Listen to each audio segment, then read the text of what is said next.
Authors.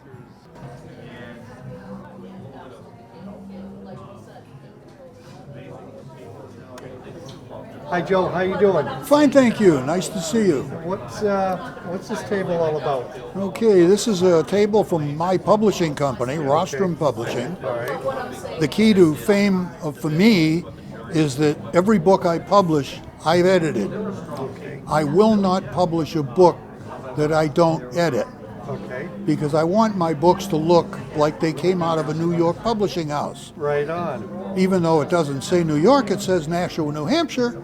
The fact of the matter is they look professional, I think is the right word for it. There are a couple of books I've written, most notably The Nicknames of Major League Baseball, which is a 400-page book that took me a lot longer than I really expected when I started the project. Oh yeah.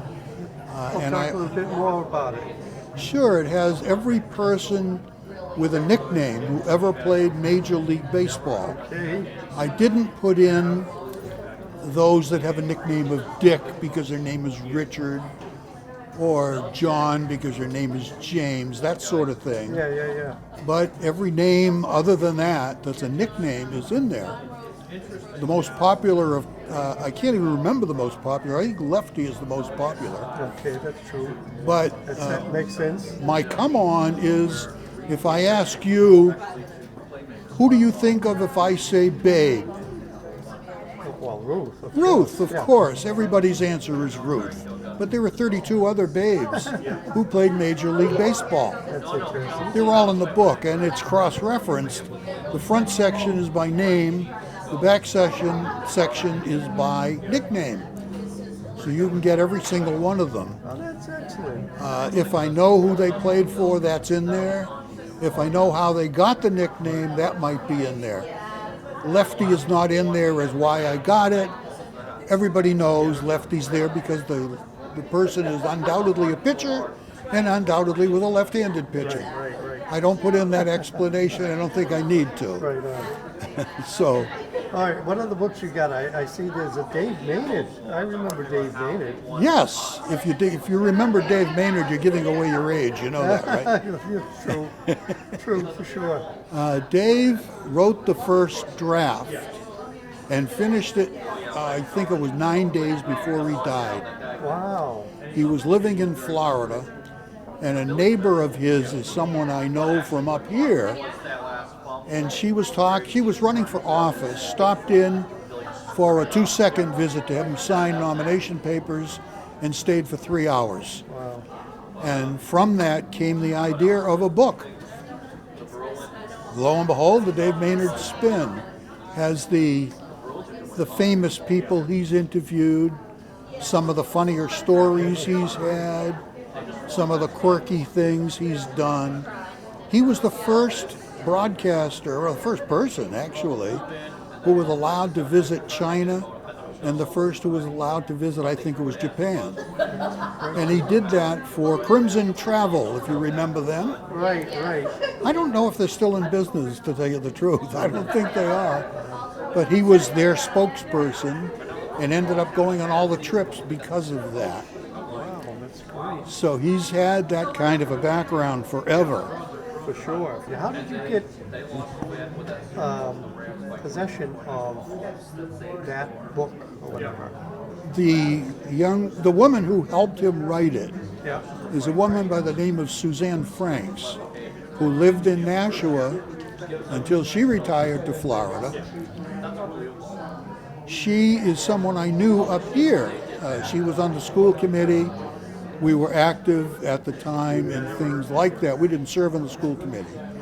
But my wife is an advocate for special needs kids, so she was involved with the schools all the time. Yeah.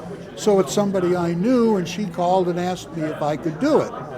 And I said, of course I can do it. Well, that's great. That's And good. it was a nice book. The most recent books I've done are this one, which is Destroyer Command, which has proven to be pretty popular since it just came out. And also Monster Father is a new release that I just came out with in the last year.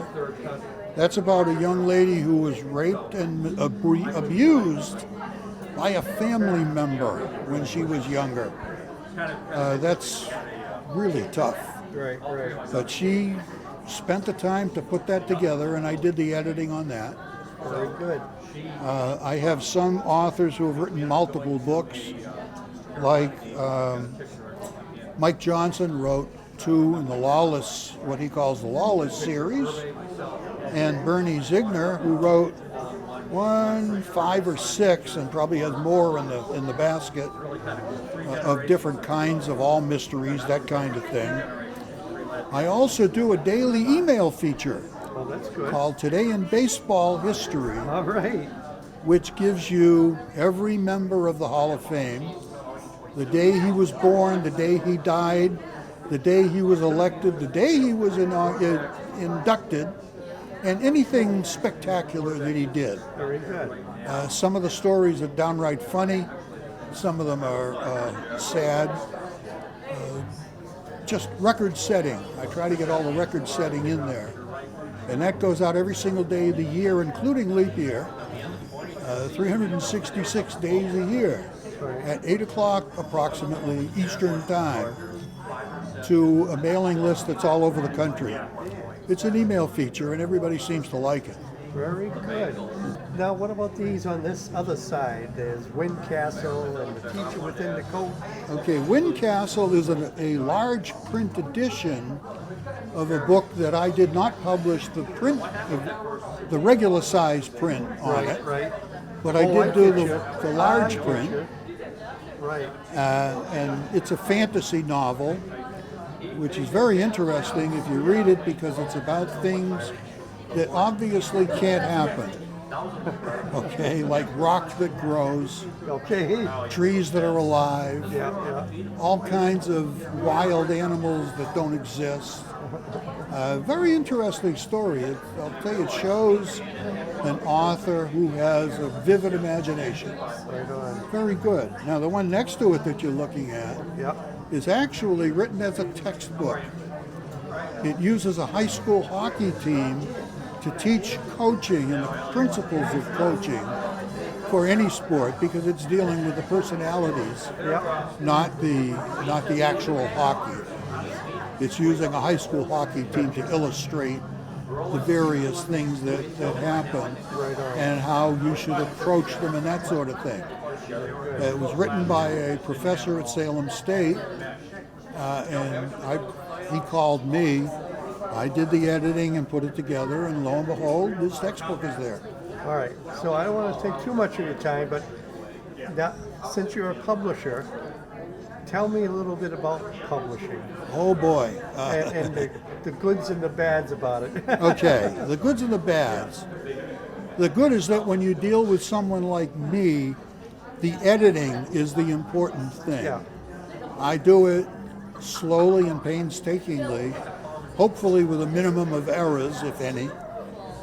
In fact, I'm convinced that after I print the book, there's a gremlin who goes through and makes an error so that it's not perfect. In all the years we've been doing it, I don't think I've ever seen a book, whether it's mine or not, that has been completely 100% error-free. Right. It doesn't happen because it's too easy not to. Very good. The bad side is that there are a lot of people out there who don't know how to write, Yeah. or who are not careful and make a lot of errors, whether it's typographical or just bad word choice. That's why you need someone who's an editor, and that's why I don't publish a book I don't edit. Right. The editing is more important than any other part. That makes sense. Very good. So contact information. We're in Nashua, New Hampshire, and the area code. The website is www.rostrum with 2 S's, R-O-S-S, take off on my name, rostrumpublishing.com. Email would be rostrumpublishing@gmail.com. And I'm always available by telephone, except when I'm sleeping, at 603-930-0034. Excellent. Well, thank you, Joe. Great. Thank you very much. Thank you for stopping by.